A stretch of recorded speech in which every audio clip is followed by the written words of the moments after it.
You can't take the ripple. You know, if you think you're powerful, try and stop the wind. Welkom dames en heren, live vanuit Engeland. Ik ben hier bij Mark Wilson, de Pond Advisor. En wij zijn hier live op Pond College. En Aquatic Art Live is net afgelopen gisteren. Dus alle winnaars zijn bekendgemaakt. Ik heb ook weer wat moois mogen maken dit jaar. Dus daar kunnen ze gelukkig weer een jaartje van genieten. Ja, ik dacht ik doe eens even een keer een interview. Want ik heb eigenlijk heel weinig bewegend beeld samen van mij en Mark. Terwijl ik hier nu toch al voor de, derde keer ben. Dus ik dacht ik doe eens even een interview en dan kunnen we hem eens eventjes een paar vragen stellen.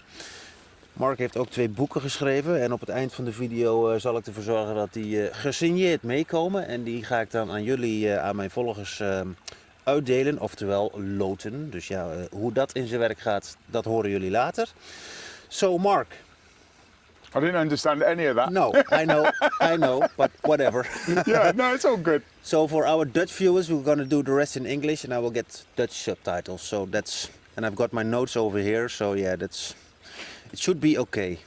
So can you please tell us who you are, what you do, where we are? So my name's Mark, the Pond Advisor, and I've been building ponds since 1989, 37 years of experience. I run a company called Garden Water Features Limited here in the UK, in the Midlands, Northamptonshire, and we've got a facility here that's sort of like becoming, or maybe is 100%. There's nothing like this in the rest of the UK. No, for sure. And maybe Europe. I don't know of, that there's other training facilities around the world, but at the same time Pond College is pretty unique because it's dedicated for pond building in the real world. And what we really focus on is mainly connection, and whether that's doing things that matter with people that matter, for people that matter. And it's really a case of aquatic art brings people together. It's a form of meditation, with the waterfalls, the fish. We're part of the ecosystem, we're not the ecosystem. And essentially it's a case of, here at Pond College, we're here to help people dream, plan and enjoy ponds and water features. And we supply the products. And also if anybody wants to sort of like restore or create a feature, then we'll prescribe the right products for you. And if we don't supply that product, then we'll pass you on to the people that do. It's not all about money. Marcel knows this. Yeah. For me, yes, money is nutrition. It's a resource, the same as time and energy. Marcel doesn't spend a lot of money with us, but he tops my energy up. He spends quality time. And this is what Pond College is about. You can't get your time back. Your energy fluctuates, and you've got to be in tune with your body to know when your energy is depleted or when your energy is increasing. At the moment, my sort of like physical state is mental state is 100%. I couldn't be any better, but my physical body is, I'm tired because of the event, but at the same time, it's the yin and the yang. I know that you have to push yourself to do great things. So it's all about the resources, time, energy and money. Yeah, definitely. Well, I forgot one thing to introduce the little This one, doggy. Squeaker. This one, Squeaky Dottie, and Dottie is the dog from the landlord over here. So she's live in the interview. Is that still going? Yeah, it's still going. It's black. Yeah, The screen. Yeah. Okay, Yeah. that's cool. It just screens out the. Yeah. So yeah, what does aquatic art mean to you? Aquatic art is, it's really a funny thing, because if you think about aquatic art, it's a combination of things. Even these fish are aquatic art. Aquatic art can be recreated by people. It can be a natural thing. So aquatic art is something that you connect with. Yeah. And like if you think about the fish, it's sort of like the Japanese breeders breed the fish, and they are creating art in the form of a living creature.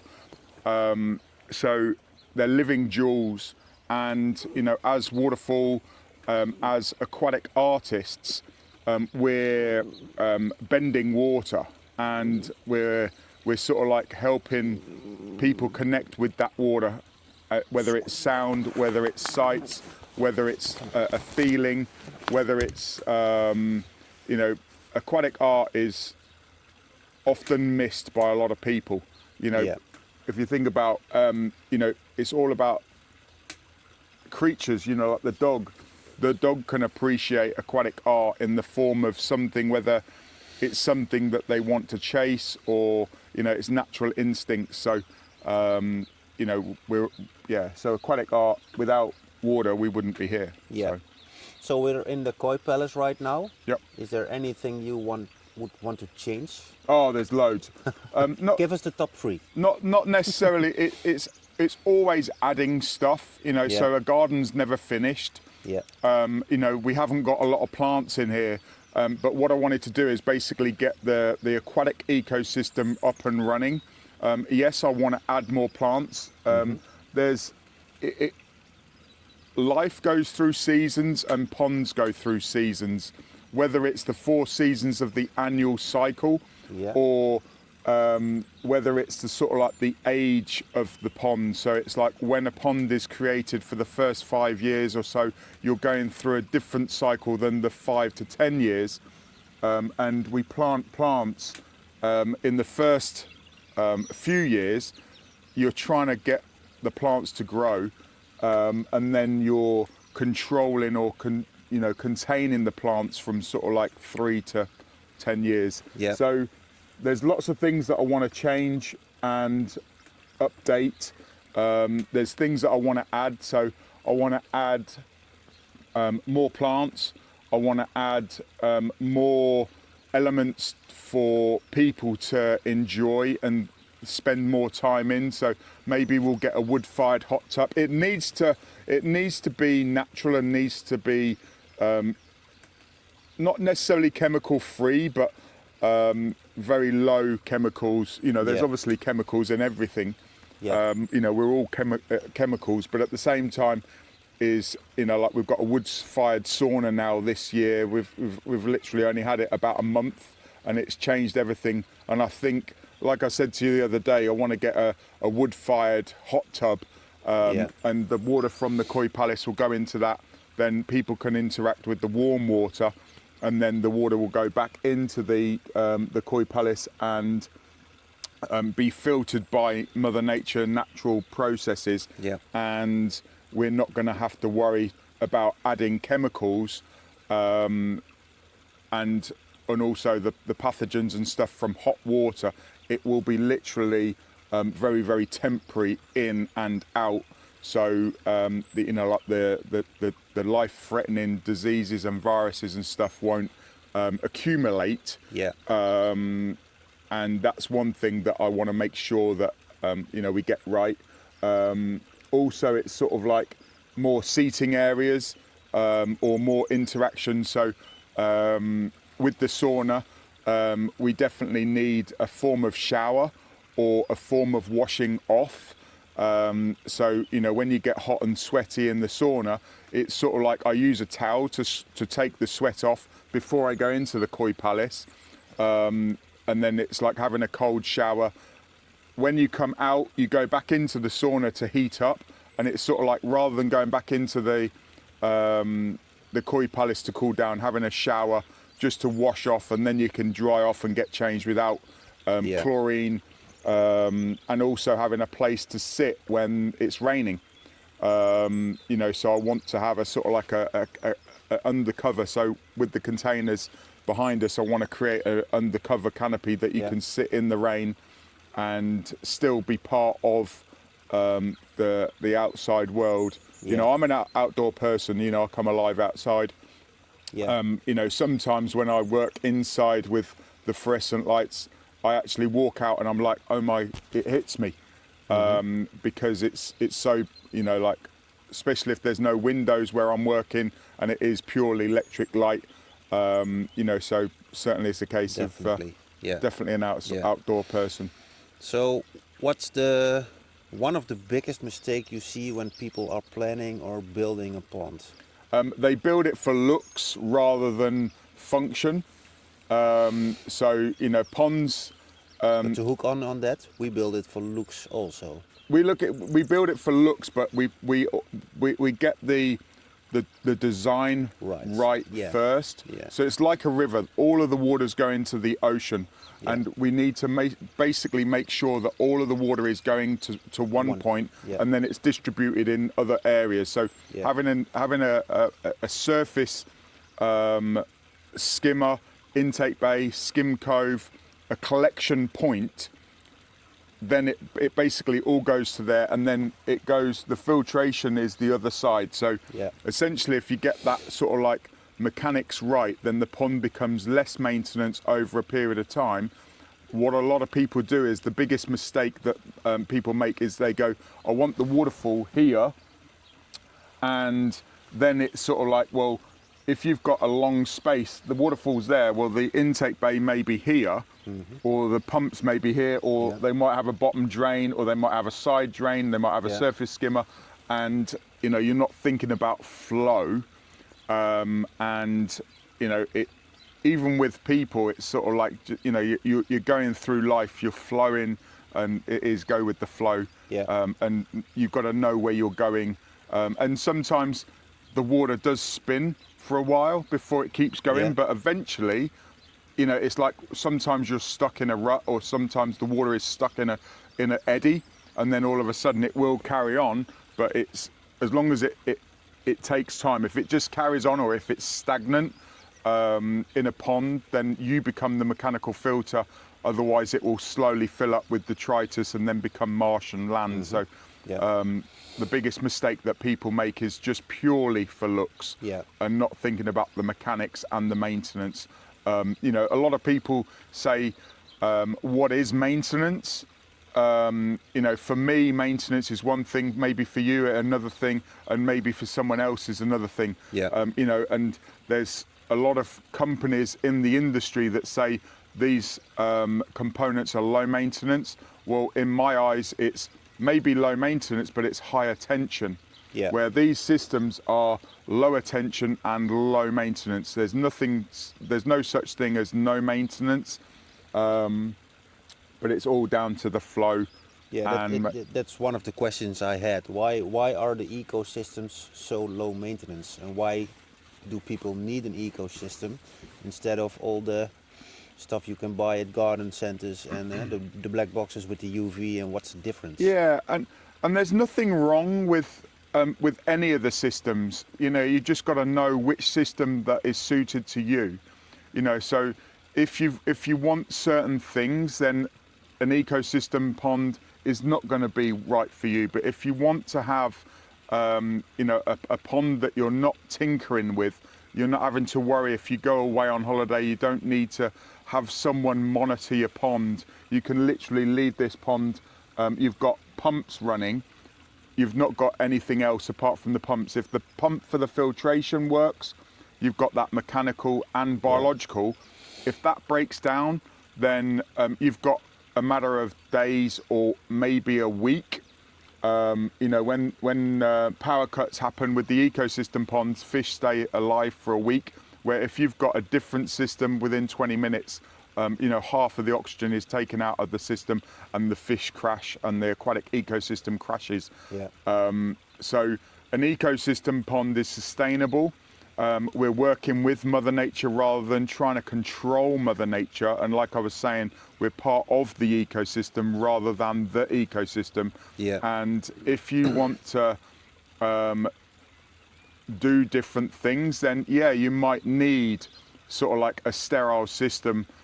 This isn't a sterile system, but it's not unsafe. It's just like if you want to swim in the ocean, if you want to swim in a river, it's still exactly the same. It's humans have been doing it since existence.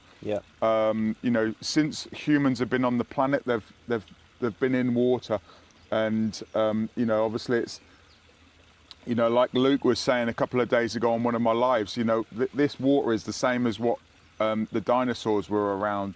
So it's water is a real special resource, and essentially, if you've got enough space, or dedicate enough space to the filtration system, as in surface area, you will have less maintenance. If you've got a compact space and you want lots of fish or lots of animals, or and that can be mammals or aquatic insects. It's all the way. You could have a pond for a hippo, and it's got to be big because obviously the amount of waste that a hippo creates. But at the same time, as if it's a very small contained area, then you do need that sterilization service to sort of like, as soon as the hippo defecates, it's got to be out the system. You can have more fish than water in an open system. You can have a hippo in a small or smaller area if you've got the right conditions. But another analogy that I use for fish, some of these fish, they're like having cats. Some of these fish are bigger by mass than a cat, and people can relate to having cats in a room. And you can have lots of cats. I definitely can. Yeah, you can have lots of cats in a house, but then you've got to remove the kitty litter box or do the maintenance, where if you have the same amount of cats in a bigger room or a bigger space or a bigger kitty litter box or a garden, then there's less maintenance because there's less space, or it's like they go outside. A lot of animals are clean, and certainly it's a case of you just got to think about the maintenance. So an ecosystem pond actually gets easier with time, where a lot of these systems they're worse with time because you add fish, they grow. When the fish grow, they need more food, they need more oxygen per gram, and the system gets harder. Where when you've got an ecosystem, you've got to allow the space for that wetland. It's not, if you think about you can build a wetland inside, on the bottom inside of the pond, right? It's not ideal, but there's a lot of ways around it. For me, upflow filtration with the wetlands in the bottom of the pond, you do need to do a full drain and clean to clean the wetland, which is one of the downsides. The downsides with this one, which is offset because I want the fish to swim into the wetland, and it's like a barrier reef with the orcas or the sharks. I want the sharks to be able to go onto the reef and then warm up, because it's all about interaction for me, or the environment. Essentially you're creating a habitat, and you've got to think about the human element and the fish element and the wildlife element. But if you've got a wetland, a biological filter that's up out of the system, then you can just drain the filtration system rather than having to drain the whole pond or drain the pond down to a certain level before you can actually drain the wetland. So there's a lot you can go. The more advanced you go, the harder it gets. And as long as you keep those, if you think about the whole of the aquatic industry, all of the principles are the same. How we achieve that is maybe different. When you've got a still body of water, you become the mechanical filter, and you've got to remove the bits. So it's actually more work, maybe over a period of time. A lot of people think, I'll just turn my pumps off and turn it into a wildlife pond, and it's like, you can't do that. You can, I'm not saying you can't, but if you want to have maintenance, in a period of time, it may be that you have to rebuild the pond after 10 years because there's so much sludge in there. You can't just, maintain it a little bit, and it's better to do a little bit of maintenance and more often than a massive overhaul, a restoration project.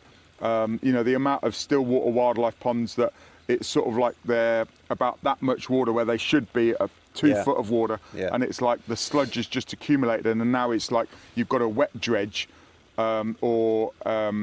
actually remove the sludge, so then you can start the system again rather than maintaining it very, very small. And it's sort of like maintaining it rather than adding beneficial bacteria or switching pumps on and off at certain times of the year to cope with that bioload, whether it's leaves or whether it's pollen or whether it's dust or so yeah.